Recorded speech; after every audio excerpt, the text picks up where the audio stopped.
नमस्कार मंडळी, स्वागत आहे तुमचं ठाण्यातल्या गडकरी रंगायतनमधून. तर आज इथे लोकमत साहित्य पुरस्कार 2026 वितरण सोहळा आहे. त्यासाठी मी इथे आलेली आहे.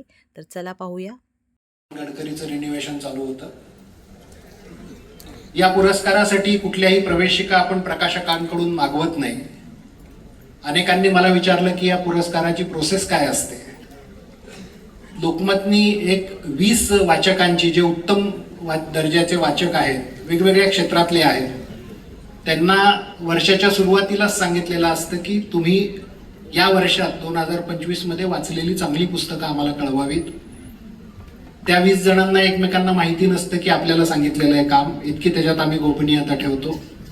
त्या 20 लोकांकडून जेव्हा त्यांच्या शिफारसी येतात, त्या शिफारसी आल्यानंतर डॉक्टर सदानंद मोरे सर इथे आहेत, त्यांच्या अध्यक्षतेखाली आमची एक समिती आहे. त्याच्यामध्ये अंजली जोशी आहेत, संग्राम गायकवाड आहेत त्या पुरस्कार समितीत, दत्ताबाळ सराफ आहेत आणि संतोष शणई आहेत. या 5ही जणांनी ज्या पद्धतीने या वर्षीच्या ज्युरीमध्ये काम केलं, जी टिपणं काढून दिली, ते टिपणं वाचणं हा देखील एक पुस्तक वाचल्याचा आनंद आहे. इतकी मेहनत या सगळ्यांनी घेतलेली आहे. प्रत्येक पुस्तकाविषयी 55 पुस्तकं अंतिम यादीत होती. त्या प्रत्येक पुस्तकाविषयी सगळ्यांनी अतिशय डिटेल नोट्स काढून आणल्या होत्या. त्या जर नोट्स वाचल्या तर तुमच्या पुस्तकाचं इतकं उत्तम दुसरं कोणी करू शकणार नाही. इतक्या उत्तम दर्जाने ती निवड झाली. आणि आज जे 11 विजेते आहेत त्यांचं स्वागत करताना आम्हाला मनस्वी आनंद होतोय. अनेकदा असं सांगितलं जातं की कोणी वाचत नाही, हल्ली पुस्तकं वाचली जात नाहीत, पण आपण वाचत नाही म्हणून आपल्याला वाटतं की कोणीच वाचत नाही. असं नाही.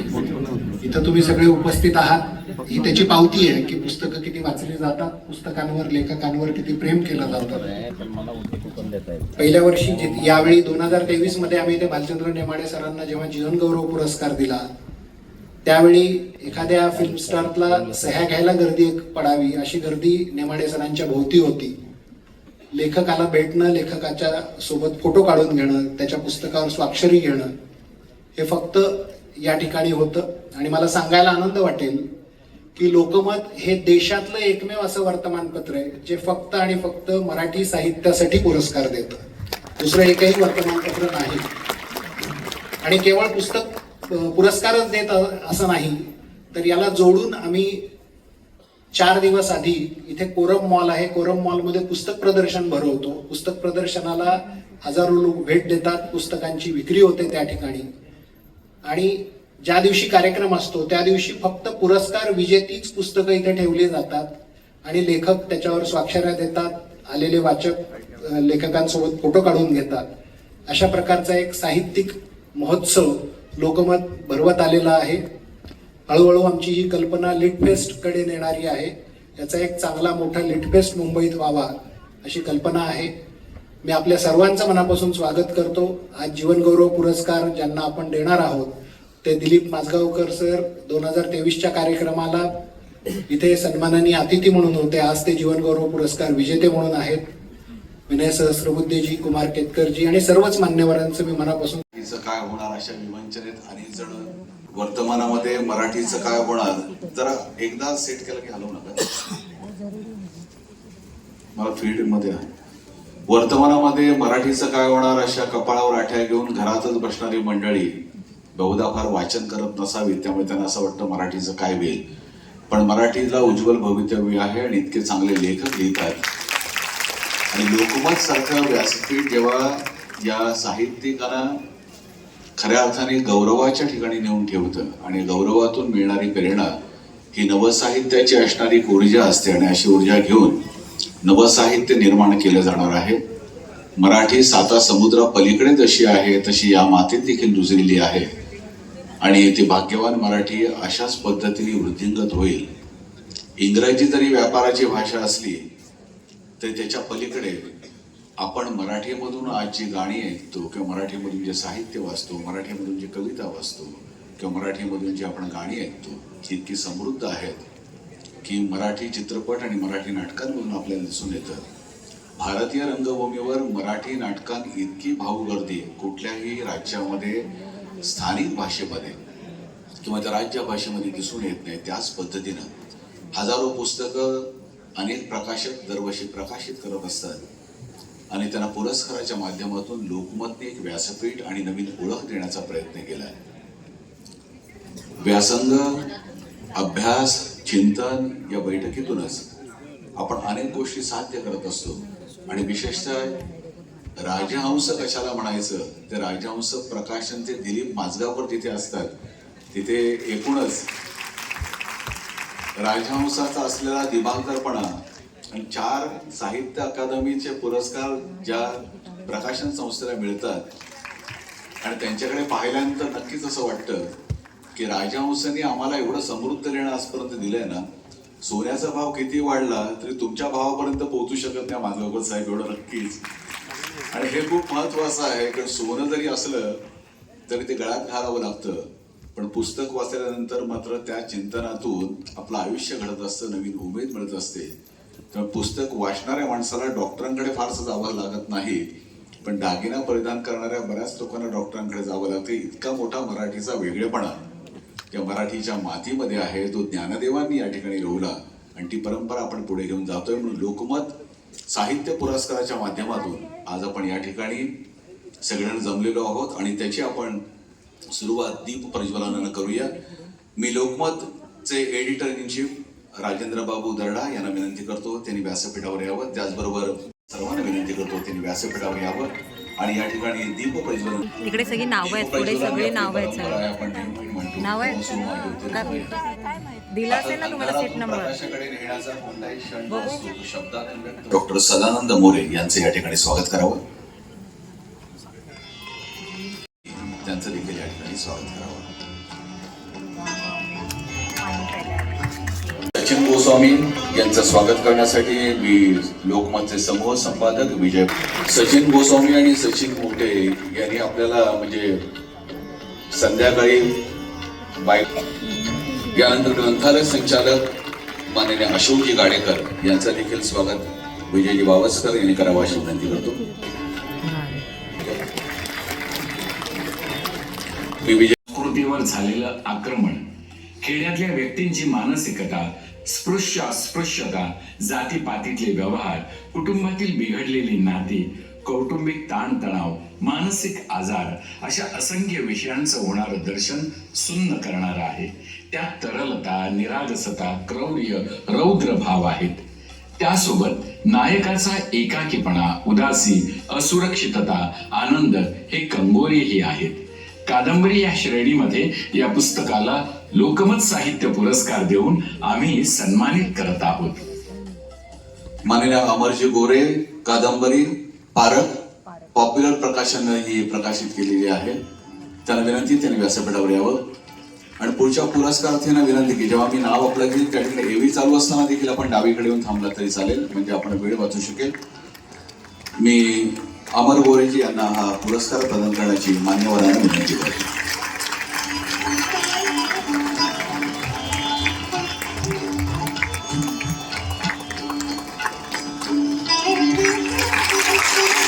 जिन्नाच्या कविता हा मराठी कविता प्रकारातील एक वेगळा आणि विलक्षण प्रयोग आहे. स्त्रीच्या अंतरंगातल्या भावना त्यांच्या काव्यातून विलग्न उतरल्या आहेत. गूढ, आदिम, अनाघ्रात भावना फारसा न बोलला जाणारा विषय कवीने संवेदनशीलतेने हाताळला आहे. वेगळ्या धाटणीच्या कविता आणि एक वेगळा प्रयोग यामुळे कविता श्रेणीमध्ये या पुस्तकाला लोकमत साहित्य पुरस्कार देऊन सन्मानित करीत आहोत. मी विनंती या ठिकाणी दिनकर मनोहरना त्यांनी व्यासपीठावर यावं आणि त्यांना हा पुरस्कार प्रदान केला जातो.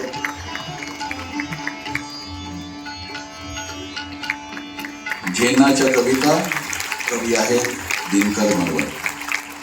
नृत्यमय जग, नर्तनाचा धर्म, क्षमा भाटे. एव्ही प्लीज. नृत्य हाच श्वास, नृत्य हाच प्राण, तोच मार्ग आणि तोच एक ध्यास असणाऱ्या कथक नृत्यांगना क्षमा भाटे.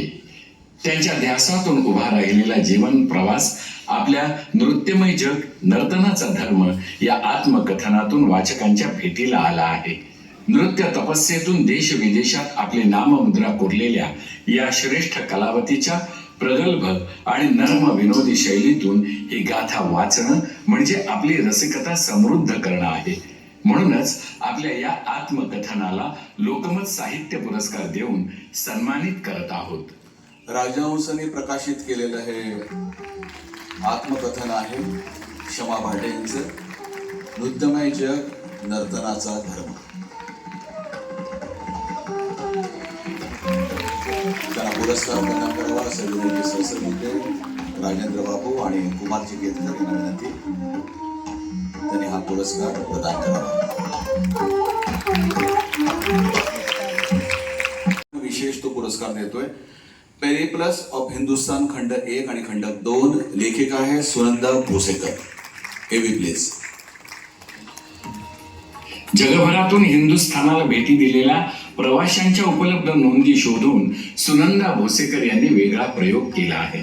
अशा प्रवाशांचा कालखंड, त्यांनी लिहिलेली पुस्तकं, त्यांनी केलेल्या खडतर प्रवासात सहन केलेल्या यातना, भेट दिलेले प्रदेश, तेथील हवामान, लोकसंस्कृती, त्यांचे रीतिरिवाज, राहणी पद्धती, त्यांचं कौटुंबिक आणि सामाजिक जीवन, जाती व्यवस्था, धार्मिक आचरण, परंपरा आणि समजुती, लोकांची स्वभाव वैशिष्ट्ये अशा माहितीचा विशाल पट या पुस्तकात आहे.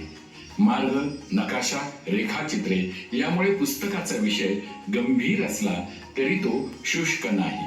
त्यामुळेच लक्षवेधी या श्रेणीमध्ये या पुस्तकाला लोकमत साहित्य पुरस्कार देऊन सन्मानित करीत आहोत. ग्रंथालय प्रकाशननं प्रकाशित केलेलं हे पुस्तक आहे पेरिप्लस ऑफ हिंदुस्तान खंड 1 आणि खंड 2. लेखिका आहे सुनंदा भोसेकर. यांना हा पुरस्कार या ठिकाणी प्रदान करतील मान्यवर.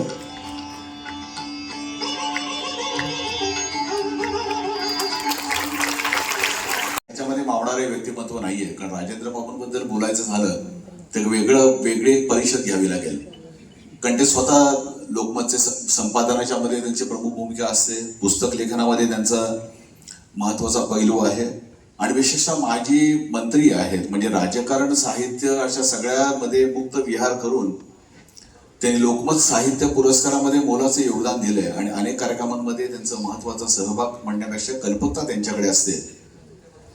लोकमत महाराष्ट्र अवॉर्ड नुकतंच गेटवे ऑफ इंडियाला झालं आणि एक मोठ्या प्रमाणात मोठं राष्ट्रीय स्तरावरचे ते अवॉर्ड दिले जातात वेगळ्या क्षेत्रातल्या लोकांना. अशा राजेंद्र बाबूंना म्हणजे बोलणाऱ्या माणसांना अजून काहीतरी बोलणं करण्यासाठी समूह संपादक विजय बाविस्करांना विनंती की आपण या ठिकाणी त्यांना बोलतं करावं. सर्वांचं पुन्हा एकदा मनपूर्वक स्वागत. प्रस्तावना हा प्रकार असतो आणि ही प्रस्तावना अतिशय टिपिकल असते, एक भाषण असतं, मनोगत असतं.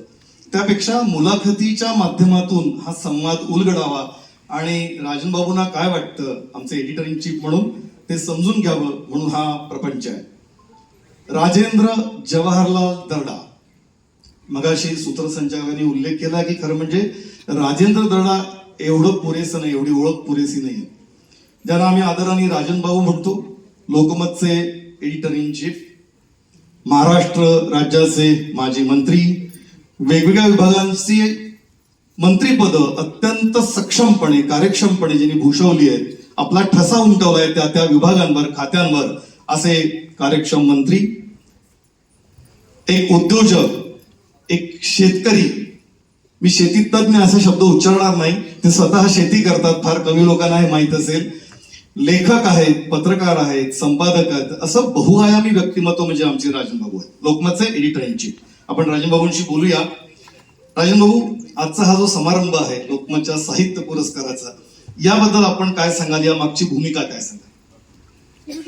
सुरुवातीलाच विजयजी खूप खूप धन्यवाद. खरं म्हणजे आज या सभागृहात अत्यंत मोठी आणि मान्यवर मंडळी या ठिकाणी आहेत जी. आणि दरवर्षी खरं म्हणजे मी प्रस्तावना करतो, सुरुवातीला बोलतो, पण आज आपण मला या ठिकाणी बोलावून मी आपला मनापासून आभारी आहे. जी, थँक्यू सर.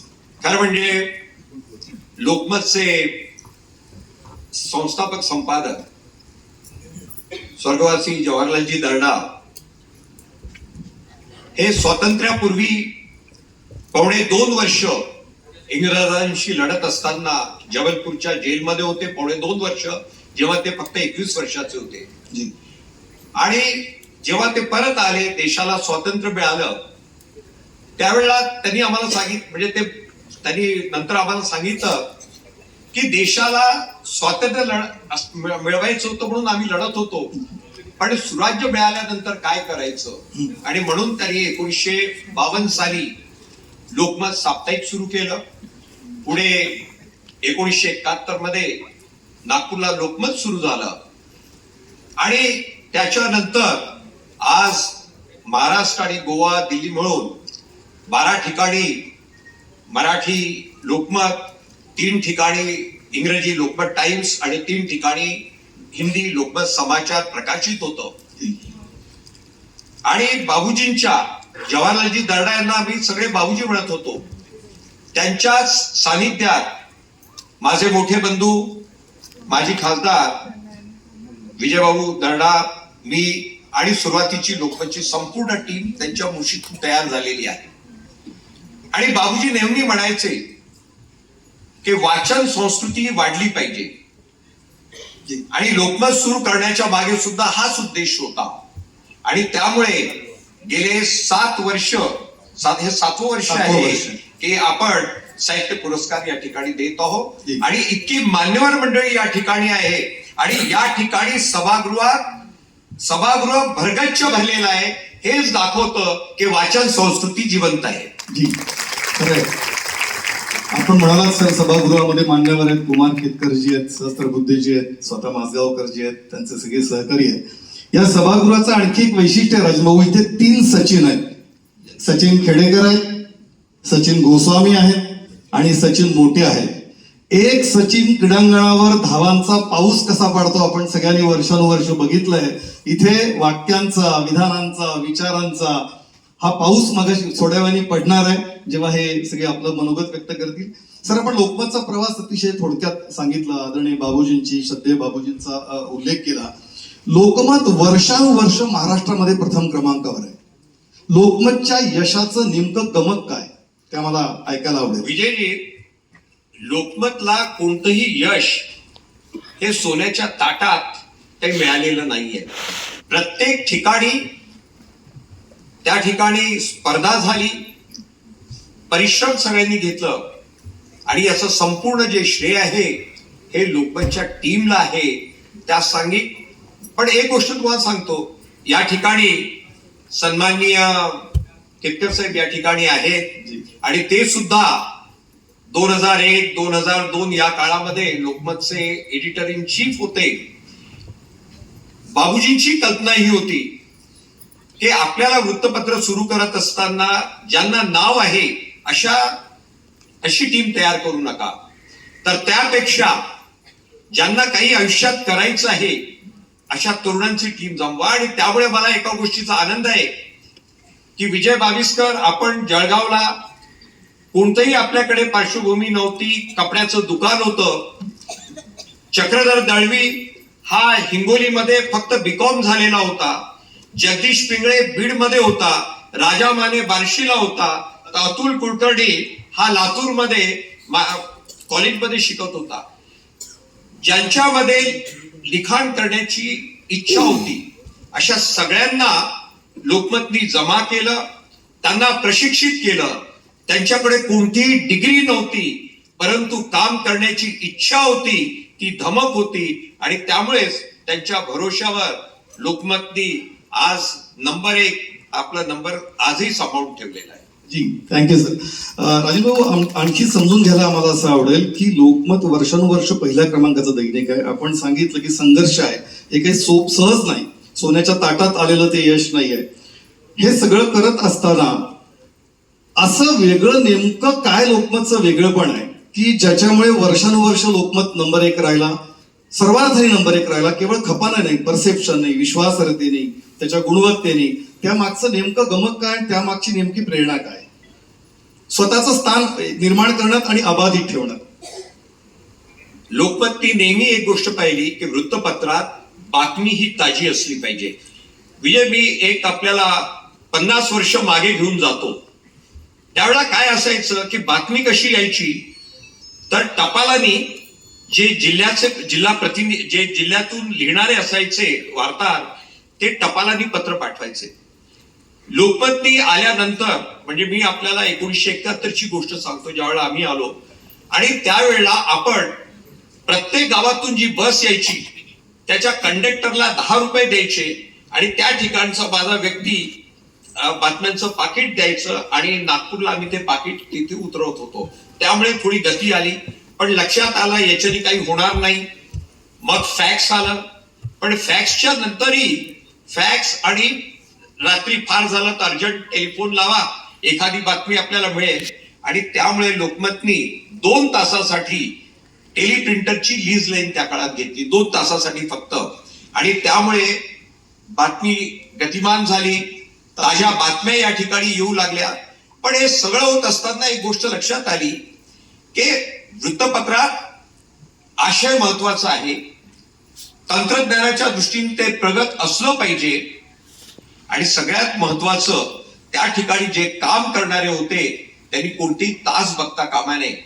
आणि त्यामुळे लोकमतला फायदा झाला. पण त्याच्यात सगळ्यात महत्वाची गोष्ट अशी आहे, लोकमतनी स्वतःला बदलत ठेवलं आहे. सुरुवातीच्या काळात पावा गाडगीळ साहेब संपादक होते 1971, आणि त्या काळामध्ये नंतर बाबा दळवी आले आणि त्यावेळेला अग्रलेख बाबा दळवी पावा गाडगीळ साहेब 3 कॉलमचा अग्रलेख लिहायचे आणि त्याच्याच बाजूला आर्थिक विषयावर त्यांचं 3 कॉलमचं लेख असायचं. हळूहळू आपल्याही लक्षात आलं की वाचकांची जशी आवड आहे तेव्हा वाचकांच्या आवडीनुसार संपादकाला काय वाटतं यापेक्षाही विचार आपले असतात, पण त्यांना काय पाहिजे हे लक्षात घेऊन वृत्तपत्रामध्ये बदल होत गेला. मी एक उदाहरण आपल्याला परत देऊ इच्छितो की जसं 10-2-3 हा जेव्हा शिक्षणाचं हे आलं त्यावेळेला लोकमतनी मार्गदर्शिका सुरुवात केली तुमच्यासाठी. आज आर्टिफिशियल इंटेलिजन्सवर दररोज लोकमतमध्ये तुम्हाला क्वार्टर पेज आपल्याला माहिती मिळते. तेव्हा वाचकांना काय पाहिजे, त्यांची आवश्यकता काय आहे. आणि एक गोष्ट अजून मी सांगतो की आपण म्हणतो 50% महिला आहेत, त्यांच्यासाठी वृत्तपत्रात किती आहे. आणि त्यामुळे 1990च्या दशकामध्ये आपण सखी नावाचं कॉलम दररोज क्वार्टर पेज आपण त्या काळात सुरू केलं. युवकांसाठी क्रीडा आपण देऊ शकलो. म्हणजे वाचकांना जे जे पाहिजे आहे ते देण्याचा आपण प्रामाणिकपणे प्रयत्न त्या काळात केला आणि हेच लोकमतच्या यशाचं गमक आहे. Thank you sir. बातम्या ताज्या आणि विश्वासार्ह हा त्यामागचा महत्वाचा क्रेडिबिलिटी ही अत्यंत महत्वाची आहे. जी राजूभाऊ, आपण आणि विजयबाबू साहित्यासह वेगळ्या कला प्रकाराला नेहमी प्रोत्साहन देत असतात, त्याच्यासाठी उपक्रम वेगळे राबवतात, ज्याचा हा साहित्य पुरस्कार आहे त्याचा भाग आहे. ही सांस्कृतिक बांधिलकी निर्माण होण्याची प्रेरणा ही कुठून आली? प्रेरणा ही संपूर्णपणे बाबूजी जवाहरलालजी दर्डा यांच्यामुळेच आम्हाला मिळाली. कारण बाबूजी म्हणायचे की वृत्तपत्राच्या माध्यमातून फक्त हे वाईट आहे ते वाईट आहे इतकंच लिहू नका. कारण जर फक्त आपण हे वाईट ते वाईट इतकंच जर लिहायला लागलो तर माणसामध्ये काम करण्याची जी क्षमता आहे त्याचं पुरुषार्थ संपेल. आणि त्यामुळे समाजामध्ये चांगलं साहित्य निर्माण करणारे लेखक आहे, कवी आहे, चांगले क्रीडापटू आहेत, नाटककार आहे, वेगवेगळ्या क्षेत्रामध्ये चांगले शेतकरी आहेत, त्या ठिकाणी चांगले उद्योग व्यवसाय काम करणारे आहेत. अशा सगळ्यांना समाजामध्ये त्यांना ओळखून त्यांची संपूर्ण माहिती घेऊन लोकमतच्या माध्यमातून आपण त्यांना एक प्लॅटफॉर्म देतो, त्यांचा सत्कार करतो. आणि एक उदाहरण आपल्याला देतो की नोवालजी ज्यांनी आता डिफेन्स मध्ये आता इतकं मोठं काम नागपूरमध्ये आता होतंय, पण 13 वर्षापूर्वी आपण त्यांना उत्कृष्ट व्यवसायी म्हणून, उद्योजक म्हणून त्यांना त्यावेळेला आपण त्यांना सन्मानित केलं होतं, याचा आम्हाला निश्चित आनंद आहे. तेव्हा बाबूजींनीच ही प्रेरणा आम्हा सगळ्यांना दिली. बाबूजींना स्वतःला साहित्याविषयी अतिशय आस्था होती, आत्मीयता होती. मला वाटतं सुरेश भट प्रख्यात कवी ज्यांचा उल्लेख केला पाहिजे, ते लोकमतचे त्या काळातले जिल्हा प्रतिनिधी होते. बरोबर. जी राजूभाऊ, या सगळ्यामध्ये एक गोष्ट मी सांगतो, आपण बाबूजींबद्दल सांगितलं. 1948 मध्ये बाबूजींनी शोभना नावाचं डायजेस्ट, मराठीतलं शोभना नावाचं डायजेस्ट 1948 साली सुरू केला.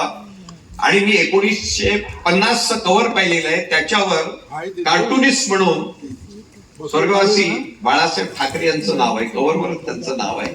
अशी ती टीम होती त्या काळातली. सर मला आठवतं साहित्याविषयीची आस्था बाबूजींचा उल्लेख झाला म्हणून मी नाशिकला संपादक असताना कुसुमाग्रजांकडे म्हणजे विभा शिरवाडकरांकडे जेव्हा जेव्हा भेटायला जायचो तेव्हा आवर्जून ते बाबूजींची म्हणजे जवाहरलालजी दर्डा यांची आठवण करायचे. ते सांगायचे की विजय तुम्हाला माहित नाही, जवाहरलालजी तरुण असताना माझ्याकडे यायचे, नाशिकला यायचे आणि कशासाठी तर लोकमतच्या दिवाळी अंकासाठी कविता घ्यायला स्वतः बाबूजी नाशिकला कुसुमाग्रजांकडे जायचे. ही जी आस्था त्यांच्यामध्ये संपादक असताना मालक असताना त्यांना आत्मीयता होती साहित्याबद्दल. म्हणजे त्याच वेळेला बाबूजींनी दिवाळी अंक 1952 सुरू केला आणि उत्तम साहित्यकार त्याच्यामध्ये भाग घ्यायचे. बाबूजी लिहायला जेव्हा बसायचे 1 टाकी लिहायचे आणि बाबूजींना जर तुम्ही विचारलं की माखनलाल चतुर्वेदी म्हणजे अशा कविता ते आम्हाला ऐकवायचे त्या काळामध्ये. माखनलालजी चतुर्वेदी, निराला, नीरज, तुकडोजी महाराज म्हणजे बाबूजींचं ते फार साहित्याचं वाचन स्वतः प्रचंड त्यांचं वाचन होतं. त्यामुळे आपल्यावर आणि विजयभूमीवर तो संस्कार तिथून आलाय. राजीभाऊ आपण अनेक पुस्तकं लिहिली आहेत, त्यातलं पहिलं पुस्तक झुंबर. त्या झुंबरच्या निर्मितीविषयी आम्हाला सांगा. विजय असं आहे की यवतमाळच्या जिल्हा परिषद मराठी शाळेतून मी माझं 11वी पास झालो आणि उत्तम माझे गुण असल्यामुळे मला मुंबईच्या JJ मध्ये मला प्रवेश मिळाला. 3 वर्ष मी प्रिंटिंग टेक्नॉलॉजी त्या ठिकाणी केली आणि त्या काळात शक्य नव्हतं की परदेशात जाऊन शिकणं, पण मला स्कॉलरशिप मिळाली लंडन कॉलेज ऑफ प्रिंटिंगची आणि ग्राफिक आर्ट्स मध्ये 2 वर्ष मला त्या ठिकाणी शिकता आलं. पण शिकत असताना मला फक्त 44 पाऊंड महिन्याला यायचे. त्या काळात 1 पाऊंडचा दर होता 11.5 रुपये म्हणजे 500 रुपयाच्या जवळपास महिन्याला मला यायचं. आणि त्यामुळे शनिवार रविवार नोकरी करायची, स्कॉलरशिप टिकून ठेवण्यासाठी भरपूर काम करायचं. पण हे सगळं करत असताना मी 2 महिने जे सुट्टीचे मला मिळायचे, कारण मी एकदा इंग्लंडला गेल्यानंतर मी परतलो ते 2.25 वर्षांनंतरच आणि जे काही पैसा माझ्याकडे जमा व्हायचा त्याच्यातून जग फिरण्याचा मी प्रयत्न केला, युरोप, अमेरिका.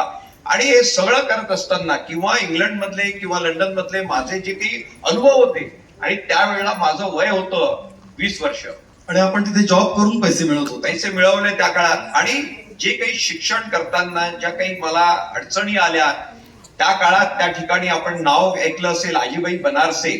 आजीबाई बनारसे या त्या काळात लंडनला होत्या आणि कधीतरी 15 दिवसातून एकदा तिथे जायचं आणि गरम गरम पोळी त्या ठिकाणी खायला आम्हाला मिळायची. पण हे सगळे जे माझे अनुभव होते हे सगळे अनुभव 22 वर्ष माझं वय त्यावेळेला 22 होतं जवळपास मी परतलो त्यावेळेला. आणि झुंबर नावाचं ते पहिलं माझं पुस्तक त्यावेळेला प्रकाशित झालं.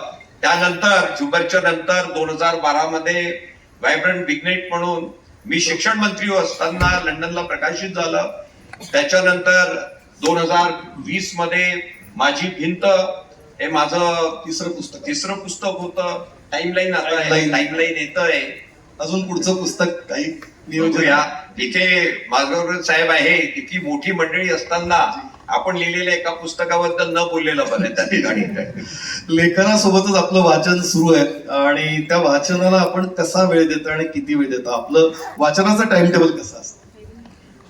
रात्री आपल्याला कल्पना आहे की वर्षानुवर्ष मी रात्री 1 वाजता झोपतो.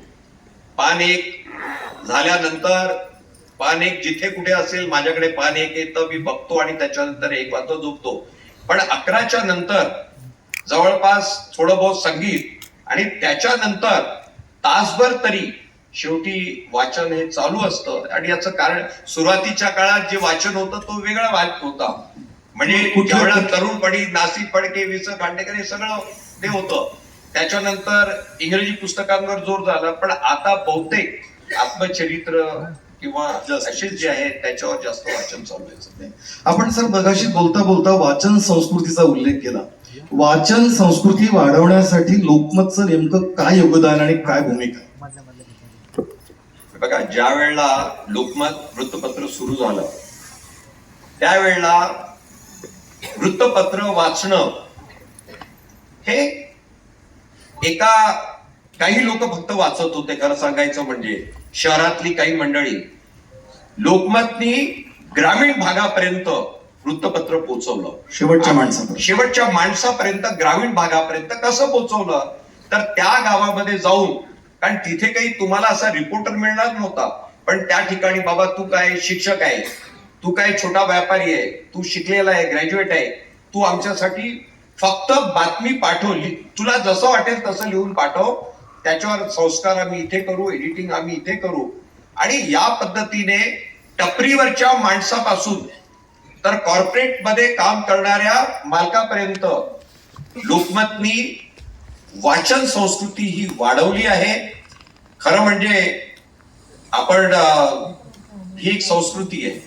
जर आपल्याला संस्कृती टिकवायची असेल तर वाचन वाढवलं पाहिजे आणि त्यासाठी लोकमतनी ग्रामीण भागापर्यंत वाचनाची सवय लावली असं म्हटलं तर ते चुकीचं ठरणार. वाचक घडवण्यासाठी लोकमतनी जाणीवपूर्वक प्रयत्न केले, वेगवेगळ्या माध्यमातून वेगवेगळ्या लेखकांना लिहितं केलं, त्यांना प्रोत्साहन दिलं, व्यासपीठ दिलं. इलेक्ट्रॉनिक आणि सोशल मीडियाच्या कोलाहलामध्ये आपण प्रिंट मीडियाला अनेक वर्ष आपण रिप्रेझेंट केलंय. आपला संबंध आयुष्य रात्र प्रिंट मीडियामध्ये, मुद्रित माध्यमामध्ये गेलाय.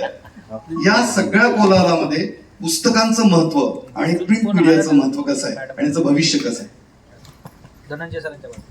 विजय, असं आहे की समाज माध्यम खूप चांगलं आहे. समाज माध्यमामधून आपण आपले मित्र जोडतो, पण आज फक्त द्वेष आणि भांडणं याच्याकडे सगळं चाललेलं आहे. एक उदाहरण आपल्याला देतो की सध्या युद्ध सुरू आहे इराण, इस्रायल, अमेरिकेचं.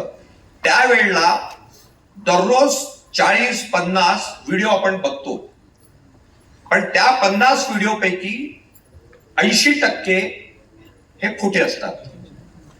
आणि अशा या कोलाहलामध्ये, इलेक्ट्रॉनिक मीडियाच्या याच्यामध्ये, आणि आपण प्रत्येक बातमीला अशा पद्धतीने रंगवतो की म्हणजे आपण जिथे बसलोय त्याच ठिकाणी युद्ध सुरू आहे.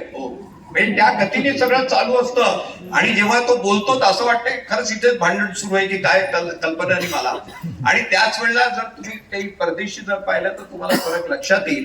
पण हे जरी असेल तर माझं एवढंच म्हणणं आहे की हे सगळं याचा विचार न करता आपण प्रिंट मीडिया ही जिवंत आहे. मराठी भाषेला कधी मरण नाही. आणि आपण या ठिकाणी इतके चांगले लेखक या ठिकाणी बसलेले आहेत, त्यांची पुस्तकं प्रकाशित झालेली आहे, आपण ती वाचा. मी सांगतो, मराठी भाषा ही अबाधित आहे आणि ती वाढत राहील, एवढंच मी या ठिकाणी सांगू इच्छितो. धन्यवाद सर. मराठी भाषेला मरण नाही, प्रिंट मीडियाला मरण नाही, ते तहयात सुरू राहणार आहे. आणि या मान्यवर लेखकांची पुस्तकं आपण वाचत राहा असं राजभाऊ म्हणाले. आपण इथे थांबणार आहोत. मी एक पथ्य पाळलंय की मुलाखत घेणाऱ्यांनी कमी बोलावं आणि मुलाखत ज्यांची आहे त्यांना जास्ती बोलू द्यावं. त्यामुळे छोटे छोटे प्रश्न होते. खरं म्हणजे सर खूप प्रश्न विचारता येतील, आपल्याला खूप बोलतं करता येईल, पण वेळेचं बंधन आहे, कारण हेडलाईन पेक्षा डेडलाईन महत्वाची असं आपण सांगता. त्यामुळे आपण इथे थांबूया. थँक्यू. विजयजी आणि राजेंद्र बाबूंना इथेच थांबायची विनंती करतो. आपण पुढच्या पुरस्कारांसाठी जाणार आहोत. 22 समूह संपादक या पुरस्कारांचं वितरण करतील. अनुवाद अभारतीय भाषा, द हाऊस ऑफ पेपर, लेखक Abhishek Dhangar. Please. The house of paper हे अभिषेक धनगर यांनी अनुवादित केलेलं पहिलंच पुस्तक आहे. बिब्लोमॅनिया झालेल्या माणसाची गोष्ट त्यांनी मांडली आहे. अनुवाद करताना त्यांनी मूळ गोष्ट आत्मसात करून त्याचा भावानुवाद केला आहे. त्यामुळेच मूळ गोष्टीमधील रहस्यमयता, गूढता, उपरोधिकपणा त्यांच्या मांडणीत पुरेपूर उतरला आहे. साहित्यात उभं केलेलं जीवन आणि प्रत्यक्ष जीवन यांच्यातील भिन्नता ही कादंबरी अधोरेखित करताना साहित्याच्या कृत्रिमतेवर सूक्ष्म टीकाही करते. अभारतीय भाषेतील अनुवाद श्रेणीमध्ये या पुस्तकाचा लोकमत साहित्य पुरस्कार देऊन सन्मानित करीत आहोत. कृष्णा पब्लिकेशनने प्रकाशित केलेलं हे पुस्तक आहे भारतीय भाषा, द हाऊस ऑफ पेपर. लेखक आहेत अभिषेक धनगर. विनंती व्यासपीठावर यावं. आणि अनुवाद साहित्य प्रकारामध्ये हा पुरस्कार या ठिकाणी प्रदान केला जातो. आहे की कविता असा संभ्रम पडावा अशी काहीशी या कथांची अनोखी रचना माणूस असण्याच्या आठवणी या पुस्तकाच्या रूपानं वाचकांच्या समोर गणेश विस्पुते मांडतात. काही कथा तर अगदी 2 ओळींच्याही आहेत. कमी शब्दात जास्तीत जास्त अर्थ सांगण्याचा हा एक विलक्षण प्रयोग विस्पुते यांनी केला आहे. या कथा लघु किंवा अतिलघु असल्या तरी आशय घन आहेत. त्या गूढ व प्रतिकात्मक आहेत. काही तर्कापलीकडच्या कल्पना रम्यतेकडे झुकणाऱ्या आहेत. म्हणूनच भारतीय भाषेतील अनुवादामध्ये अत्यंत वेगळा प्रयोग साकारणाऱ्या या पुस्तकाला लोकमत साहित्य पुरस्कार देऊन सन्मानित करीत आहोत. पपायरस प्रकाशनच्या वतीने हे पुस्तक प्रकाशित झालंय. गणेशजी विस्पुते यांचं माणूस असण्याच्या आठवणी.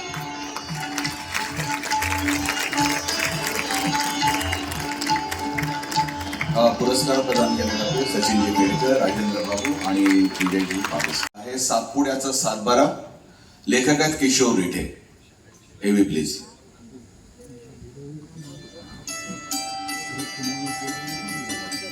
सातपुडा पर्वत हा हिमालयापेक्षाही पुरातन आहे. म्हणूनच त्याच्या केवळ 100-150 वर्षांच्या इतिहासाबाबत बोलणं म्हणजे त्याच्यावर अन्याय केल्यासारखं होईल. सातपुड्याचा सातबारा या पुस्तकात सातपुड्याचा केवळ पुरातन इतिहास नाही तर येथील वन्यजीवन आणि निसर्ग संपन्नता या दोन्ही अंगांवर किशोर रिठे यांनी सखोल प्रकाश टाकला आहे. गेल्या अनेक शतकांमध्ये या ठिकाणी अनेक सत्तांतरं झाली. एका पर्वताच्या विविध पैलूंचा इतका सखोल अभ्यास सादर करणारं हे मराठीतील पहिलंच पुस्तक असावं. हे संशोधन करताना त्याचे दस्तावेज तयार करण्याचं उल्लेखनीय काम केल्याबद्दल संशोधन श्रेणीमध्ये या पुस्तकाला लोकमत साहित्य पुरस्कार देऊन सन्मानित करत आहोत. पद्मगंधा प्रकाशन प्रकाशित केलेलं पुस्तक आहे संशोधन श्रेणीमध्ये. सातपुड्याचा सातबारा. लेखक आहेत किशोर रेड्डी. यांना विनंती. आणि किशोरजींना हा पुरस्कार या ठिकाणी प्रदान केला जातो. माणसाच्या सान्निध्यात अनेक वर्ष जवळून काम करणाऱ्या डॉक्टर मिलिंद कुलकर्णी यांनी कोकणी माणसाचं अंतरंग अतिशय खुमासदार शब्दात मी कोकणचो डॉक्टर या पुस्तकातून वाचकांच्या समोर मांडला आहे. वरकरणी हसवणाऱ्या पण कोकणी माणसांच्या व्यथा वेदना मांडणारं हे पुस्तक वाचकांना अंतर्मुख करतं. अधूनमधून कोकणी बोलीभाषा वाचनाची रंगत आणखी वाढवते. म्हणूनच आपल्या या ललित लेखनाला लोकमत साहित्य पुरस्कार देऊन सन्मानित करीत आहोत. समकालीन प्रकाशन संस्थेनं प्रकाशित केलेलं पुस्तक आहे मी कोकणचो डॉक्टर. लेखक आहे डॉक्टर मिलिंद कुलकर्णी. ललित लेखन काव्य प्रकारामध्ये हा पुरस्कार जातो.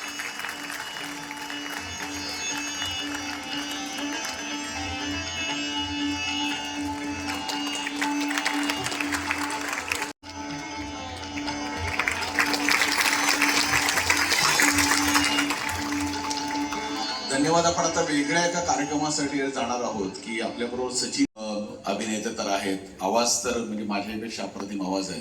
पण या सगळ्यांमध्ये ना असं का घडतं म्हणजे असा अभिनेता का घडतो तो असा शिकून बिकून होत नाही काही किंवा कोणी शिकवल्यानंतरच अभिनेता होत नाही. तर वाचनाने त्याला खूप घडवलंय आणि मग ते कसं घडले काय झालं कसं इथपर्यंत पोहोचले आणि अजून कुठपर्यंत जाणार आहेत असं छान सगळं आपल्याला सांगतील. सचिन खेडेकर यांच्या मनोगताचा व्हिडिओ मी लाईव्ह आले होते, तर तुम्ही आपल्या चॅनलवर जाऊन लाईव्ह व्हिडिओ पाहू शकता. प्रक्रिया त्यावरील चिंतन अशा अनेक विषयांना सामावून घेणारं पुस्तक म्हणजे अतुल पेठे लिखित नाटक नावाचा तराफा. पुस्तकाला रूढ साचा किंवा फॉर्म नाही. कालक्रमानुसार लिखाण समाविष्ट नाही. पुस्तकाचा अवकाश मोकळा असांकेतिक असा आहे. त्यात लेखकाचा जीवन प्रवास, व्याख्यान, लेख, आठवणी, कहाण्या, चिंतन, संवाद असं खूप काही आहे. वैयक्तिक व्यावसायिक भूमिका निभावल्याचं चित्रण आहे. लेखकाचं व्यक्त होणं अस्सल आहे. अनुभव कथन या श्रेणीमध्ये या पुस्तकाला लोकमत साहित्य पुरस्कार देऊन सन्मानित करत आहोत. अतुलजीला विनंती तिने व्यासपीठावर यावं. अनुभव कथन नाटक नावाचा तराफा आणि लेखक आहेत अतुल पेठे. अतुल पेठे ज्येष्ठ रंगकर्मी आहेत. प्रायोगिक आणि समांतर रंगभूमीवर त्यांनी मोठं काम केलंय आणि चिंतनशील आणि अभ्यास व्यक्तिमत्व म्हणून त्यांच्याकडे पाहिलं जातं. त्यांना हा पुरस्कार अन्य रंगकर्मींच्या उपस्थितीत या ठिकाणी प्रदान केला जातो.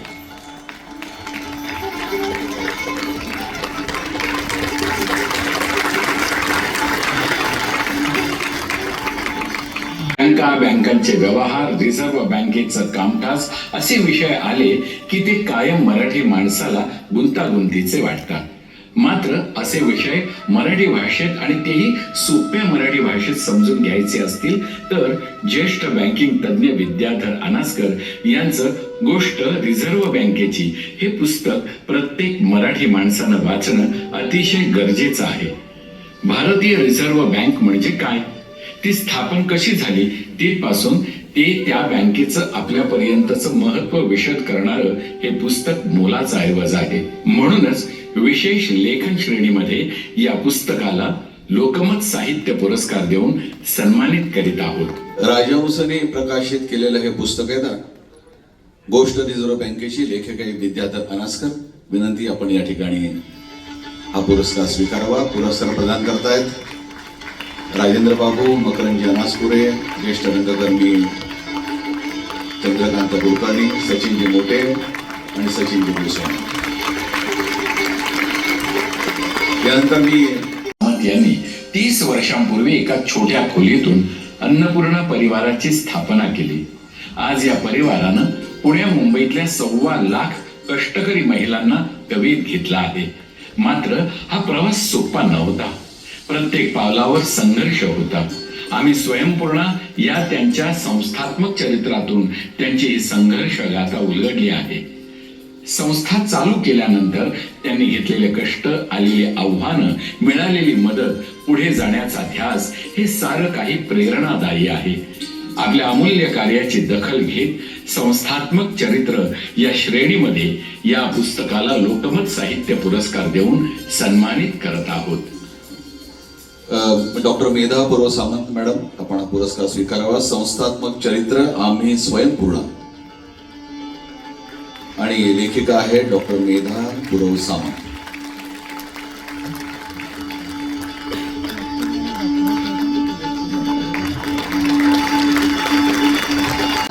खूप खूप आभार. हे लेखिकेला मिळालेला पुरस्कार नाही, कार्यकर्तीला मिळालेला पुरस्कार आहे. आणि माझी जी कथा आहे, मला लेखिका आणि कवयित्री व्हायला खूप आवडलं असतं. लोकवाङ्मय गृहाने 2000 साली सखी हा माझा काव्यसंग्रह प्रकाशित केला होता. त्यानंतर 25 वर्षांनी समकालीनने हे आम्ही स्वयंपूर्ण प्रकाशित केलं. कुमार केतकरांच्या हस्ते झालं होतं, ते आहेतच समोर. आणि ह्यामध्ये माझ्या सगळ्या स्वयंपूर्णा माझ्यासोबत आहेत इकडे. आणि अजून खूप, म्हणजे आम्ही हे सगळं भरून टाकू शकतो इतके आहोत, पण थोडे आलो आहोत. आणि आम्ही आनंद वाटतो की स्वयंपूर्ण आहोत, लाडक्या बहिणी नाहीत. आम्ही कोणाची मदत मागत नाही. धन्यवाद.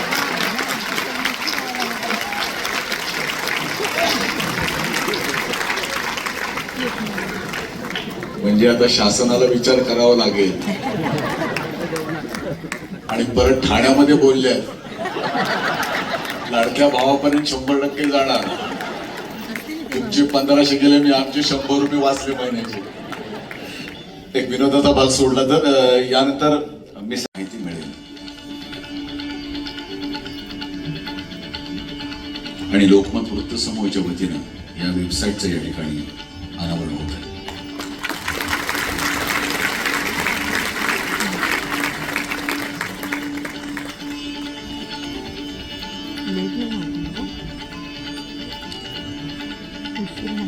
मी राजेंद्र बाबूंना विनंती करतो. मी संपूर्ण लोकमत परिवाराला सुरुवातीलाच त्यांचं अभिनंदन करू इच्छितो. विशेषतः संजीव वीणा, आपण इतकी चांगली वेबसाईट या ठिकाणी लॉन्च केलेली आहे. विजयजी, आपण आणि अतुलजी दोघांचे अभिनंदन. एकच सूचना मी करू इच्छितो की दर महिन्याला चांगली पुस्तकं आपण पाहतो, चांगली पुस्तकं बाहेर येतात. आपण स्वागत म्हणून एक याच्यावर आपण इथे कॉलम ठेवू आणि त्यामध्ये सर्व नवीन आलेली पुस्तकांची आपण या ठिकाणी यापुढे दखल घेऊ. धन्यवाद. बघा, नवीन लेखकांसाठी म्हणजे नवीन प्रकाशक, म्हणजे प्रकाशन नवीन नवे लेखक, नवीन प्रकाशकांसाठी नवीन एक व्यासपीठ. राजेंद्र बाबूजी, आपण 2 मिनिट इथे थांबायचं. यानंतर इथे राजहंस प्रकाशनचे श्री दिलीप माजगावकर सरांना जीवनगौरव पुरस्कार देण्यात आला. हे दिलीप माजगावकर सर कोण आहेत, त्यांची संपूर्ण माहितीचा व्हिडिओ वेगळा मी आपल्यासोबत शेअर करते, तो नक्की पहा. आपल्या महाराष्ट्राचे शिक्षण मंत्री श्री चंद्रकांत दादा पाटील हे पण इथे प्रमुख पाहुणे म्हणून उपस्थित होते. तर त्यांच्या मनोगताचा व्हिडिओ मी वेगळा तुमच्यासोबत शेअर केला आहे, तो पण आपल्या चॅनलवर जाऊन नक्की पहा.